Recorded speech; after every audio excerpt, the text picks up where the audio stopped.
Not all fire engines are red. A 1937 American LaFrance pumper, once used in Catskill, New York, is cream-colored, while a 1955 Seagrave with a siren in the nose and used in Shattuck, New York, is yellow. They are among some 60 pieces of apparatus found in the FASNY Museum of Firefighting in Hudson, New York. But yes, most of the trucks on display are red. You'll find ladder trucks, pumper trucks, hose wagons, hand pumpers. We have steamers.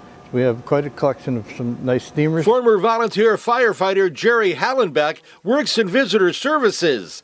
He knows the apparatus intimately, and he hears the comments of visitors. They really are amazed at how well it's been kept and how much detail there are. Some of the gold leafing on some of the pieces are just beautiful. The detail from things like the bells to the eagles that are on top of the bells. We have little cast iron pieces. Some pieces are silver plated. Just amazing the way the detail used to be in some of this old equipment. The reason for the added ornamentation? I think a little bit back in time there was a lot more pride, a bigger brotherhood, a lot of camaraderie. And another thing that would happen was now people go and they got their iPads and they hang around the firehouses playing video games or whatever. But again, back in time, back in the day, they would apply their trade. Some of them might have been silver platers, some of them might have been forgers, some of them might have been glass etchers.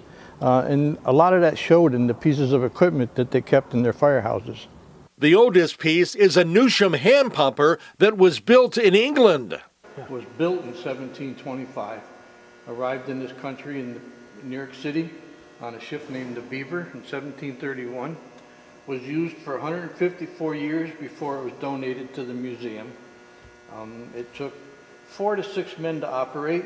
No hose was used. The hose hadn't been invented yet when this was used. They would fill it with buckets of water, and the bottom part was just called the hand tub. They'd start pumping it back and forth, rocking those arms. Water would squirt out the top and that nozzle onto the fire. They shot quite a distance, although they did get pretty close with these heavy old pieces of equipment. It didn't turn. They had to pick it up and turn it around corners. There's no steering wheels on it. The old engines all have stories to tell. One is from Rye, New York, which is where Barbara Bush grew up.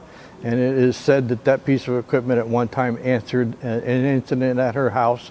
We have a piece upstairs in the gallery that's an REO, a Rio piece that's called REO Speedwagon, which is what that rock group band was named after. That has a lot of history and story behind it. This particular one that I'm standing next to right now is from Whitesboro, New York.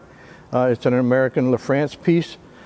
And when they first bought it, back in 1926, they paid $13,500 for it, which you'd have to imagine in 1926 was a lot of money. I can only imagine what some of them have been through, some of the heights that some of these ladder trucks must have reached, some of the amount of water that some of these pumpers must have pumped at one time. And the fires that they extinguished were some pretty big fires.